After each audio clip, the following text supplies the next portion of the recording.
A blessed morning po, CUMC. My name is Ju or Juju po, Peñaflor. Today we'll be talking about a love who leaves the 99. Thank you so much also for inviting me to talk po. I pray that God will speak to you through this topic po. Okay, let's pray. A very good morning to you, dear Lord Jesus. Thank you so much, Abba Father, for what you have already done. Thank you, Lord, for your goodness, your love, and your faithfulness over our lives. Thank you, Jesus, for your love that we don't deserve. We thank you, Jesus, for your grace that you give to us every single day, Lord. May you continue to speak to us as we read your word. May you continue to reveal your love to us, and may you also help us love like you, Lord. Help us see the people around us with your eyes and with your heart. Holy Spirit, take over this talk right now. In Jesus' name, amen. We will be talking about a love who leaves the 99. We will be reading from the scripture Luke 15, verses 3 to 7. Then Jesus told them this parable. Suppose one of you has 100 sheep and loses one of them. Doesn't he leave the 99 in the open country and go after the lost sheep until he finds it? And when he finds it, he joyfully puts it on his shoulders and goes home. And then he calls his friends and neighbors together and says, Rejoice with me, I have found my lost sheep. I tell you that in the same way there will be more rejoicing in heaven over one sinner who repents than over 99 righteous persons who do not need to repent. So Jesus tells us this parable portraying his love for the ones who are lost. He is a type, or he is the man who will never leave us nor forsake us, and he shares it through this parable. So, have you ever felt lost, like you ever wandered away through life without direction? Nakaranas na din po ba kayo na, Lord, bakit ako na naman yung nakakaranas nito? Or, Lord, pwede po ba break muna? Wait lang, pause muna, time first. Pagod na ako, wait lang po. Sino na po nakaranas sa atin dito ng ganon? I personally felt that too. Or have you ever felt alone? Yung feeling nyo po na wala nang hope yung situation nyo. Feeling nyo wala nang pag-asa. Kasi isa problema. Di ba? Aminin po natin, lahat po tayo may mga ganon na pagdaranas. Ngunit, ang Panginoon natin ay faithful. He can be trusted at all times. So our God is a good and faithful Father. It says here, suppose one of you has 100 sheep and loses one of them. Doesn't he leave the 99 in the open country and go after the lost sheep until he finds it? Sino po dito yung nakaranas na po na may nawalang bagay? For example, may nawala kayong phone. Siyempre, hahanapin nyo buong bahay nyo, buong lugar na pinuntahan nyo. Siyempre, hahanapin nyo po kasi your phone is valuable to you. So you take the time to find every single place. You will look for your phone in every place that you have been to. May iba naman din, hindi na hinahanap kung hindi naman importante. For example, na may anak kayo or may kaibigan kayo, may nawawalang necklace or kwintas or what's this called? Sabihin natin pencil na lang. Ayan, pencil na lang po. Tinatanong ka ng kaibigan mo, natulungan siya maghanap ng lapis. Kasi yung lapis na yun, importante sa kanya. Sino dito, sa totoo lang, ang maghahanap at maggagaw ng oras nila para na maghanap ng isang lapis? Siyempre, wala. 'Di ba? Or siguro may isa sa inyo or dalawa sa inyo. Baka wala kayong masyadong ginagawa, kaya siyempre tutulungan niyo siya. Pero, bibihira sa atin na maghanap ng hindi importante sa atin. And the fact that God will look for you just means and just proves that you are important to Him and that you matter. Sabihin po natin sa katabi natin, importante at mahalaga ka. Importante at mahalaga ka. Yes, sabi yun ni Lord. Our God is also constant and persistent. Hindi po siya titigil hanggat hindi ka nahahanap, hanggat hindi ka okay, hindi ka niya titigilan. And when He finds it, He joyfully puts it on His shoulders. So, this Bible verse tells us how there's joy in the Father's heart when He finds us. When exactly are we lost? We are lost when we lose our focus on the one who matters the most, and that's God. Saan po tayo pumupunta pag sira ang ating cellphone? Siyempre, dun sa nagagawa ng cellphone. Saan po tayo pumupunta pag sira ang ating sapatos? Sa karpentero or sa maggagawa ng sapatos? Siyempre, sa nagagawa ng sapatos.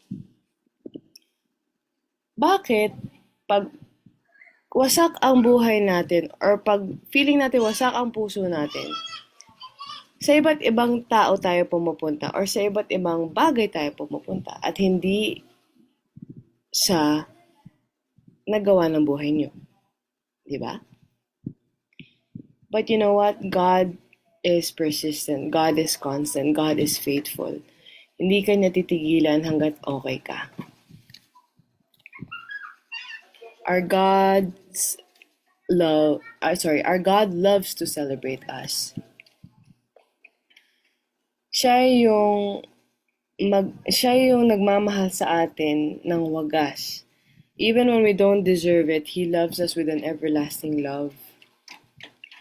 Hindi siya natatakot na ipagmalaki tayo sa buong mundo. He even died for us. The most painful death He could ever do, or He could ever obey God for. He displayed His love for us in the most embarrassing way for Him, and yet He still did it for you and for me. So God's love celebrates us. And bakit po tayo magsisettle for less when we already have God? Tama? Tama. So sabi dito, and goes home. Then he calls his friends and neighbors together and says, "Rejoice with me, I have found my lost sheep."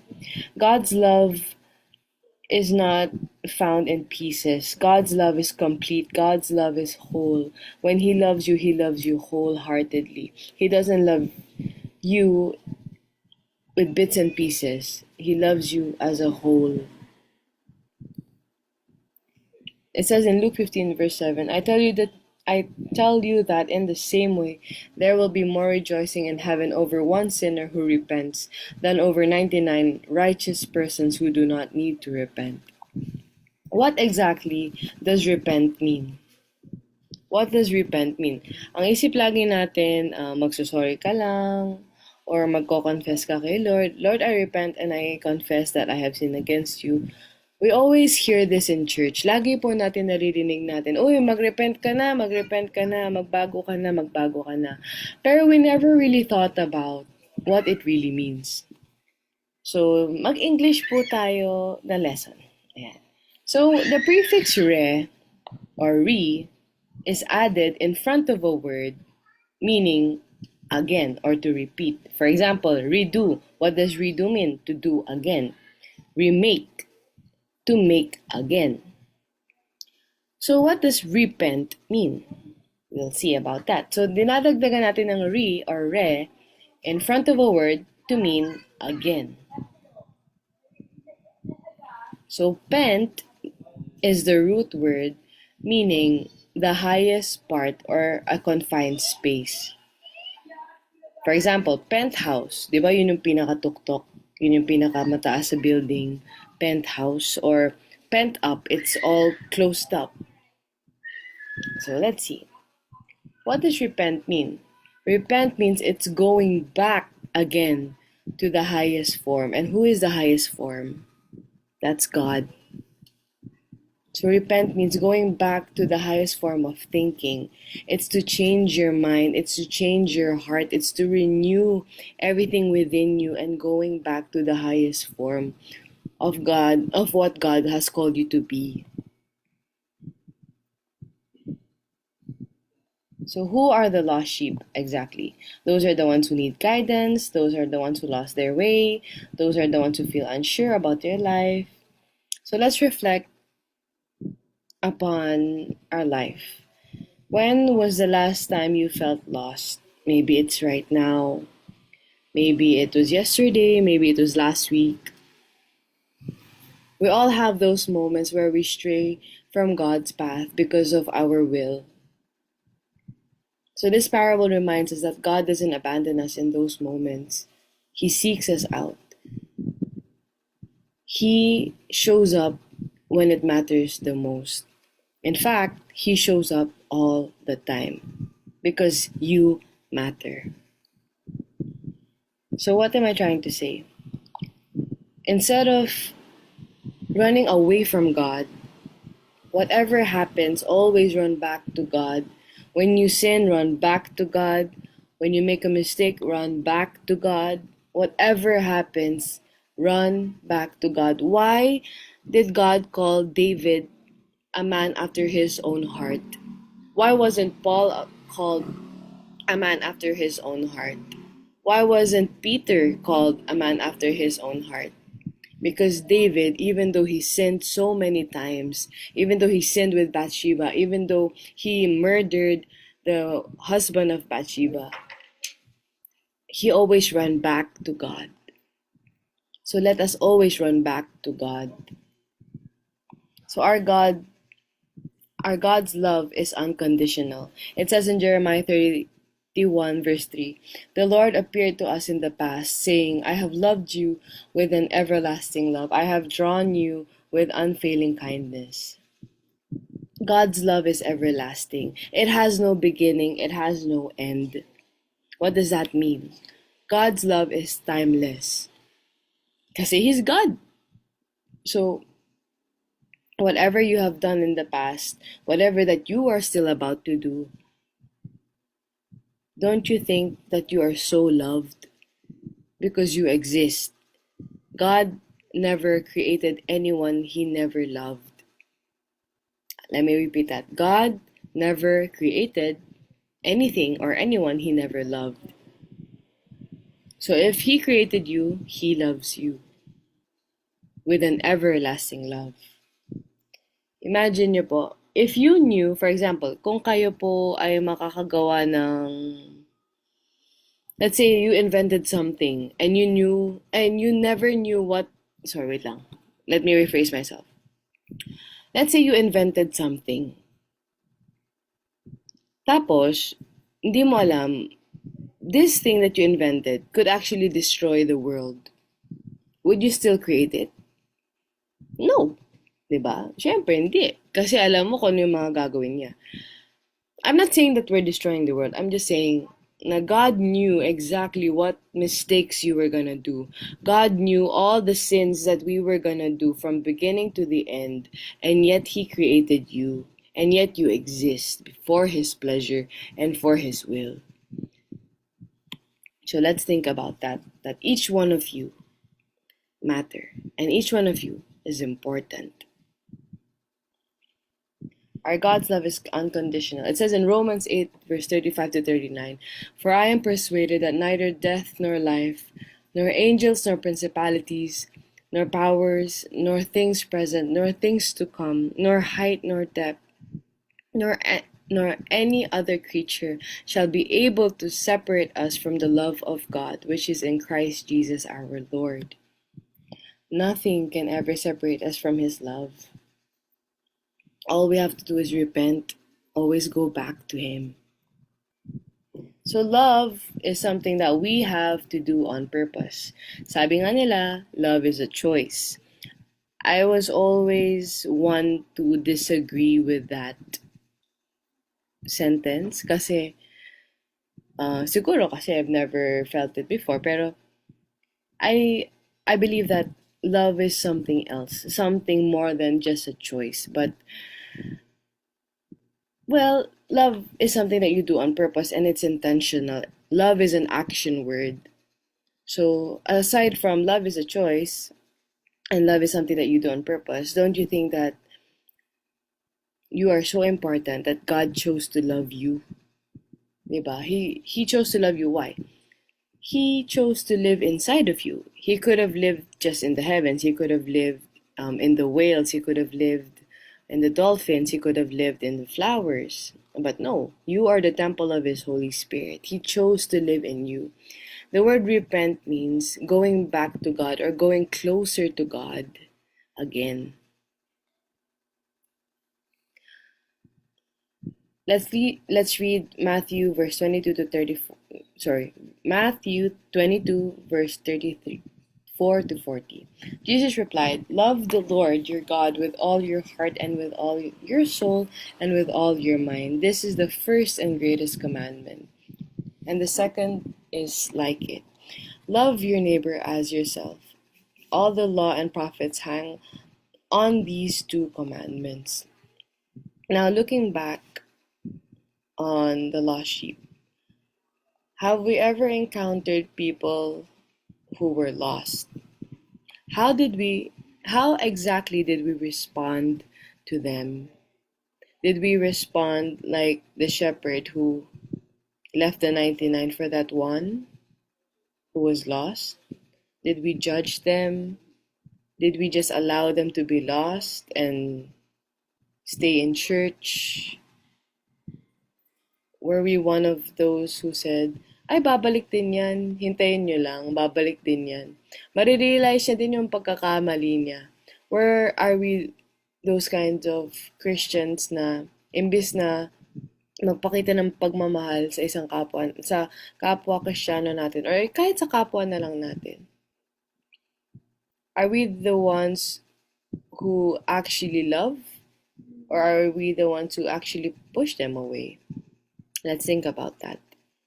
When was the last time you shared God's love? When was the last time you hugged someone just because God told you to? When was the last time you encouraged someone who was feeling down instead of making fun of them? Instead of saying, "Ang KJ mo naman, tumawa ka naman dyan. Ano ka naman ng moment." Imbis na magsabi po tayo ng KJ ka or "Huwag ka naman ganyan, nakakasira ka ng moment." Why not we ask them, "Kapatid, kamusta ka talaga? Kapatid, okay ka pa ba? Kapatid, nakapagpahinga ka na ba? Kapatid, nandito lang ako. Ano yung pwede kong ipag-pray sa'yo?" You know why? Because God is relational. God is not distant. So, if you call yourself a Christian, or if you claim that you are God's child, are we being like God? Are we also loving to the people around us? Are we also loving the ones that are lost? So, finally, I just want to encourage all of us to love like the one who leaves the 99 for that one soul who wandered away. Let's not judge. Let's not laugh at them. Let's not mock them. But let us love them until they ask why. And when they say why, you bring them back to God and say, "Because God loves you with an everlasting love." So let's pray po. Thank you, Abba Father, for your word. Thank you, Jesus, for your love. Thank you so much, Lord Jesus, for always looking out for us and never leaving us nor forsaking us. Thank you, Jesus, that when we are at our worst moments in our life, when we are at our lowest moments, Lord, you are always there. And I thank you, Jesus, that you said in your word, you are closest to the brokenhearted and those who are contrite in spirit, or those who are crushed in spirit. And right now, for those who are crushed in spirit, for those who have their hearts broken right now, whatever they may be going through, Lord Jesus, may you bring healing to them, Lord. May you restore them again, oh God. May you bring them back to your love that makes us whole. Thank you so much, Lord Jesus, for also helping us love the people around us, especially the ones that are lost. Lord, cause us to love like you. Cause us to find those who are lost, to bring them back to you, God. We just want to say thank you again, and we surrender everything to your mighty hands, Lord Jesus. More of you in our lives and less of us. We love you, Lord, in Jesus' name. Amen. Maraming salamat po. God bless you.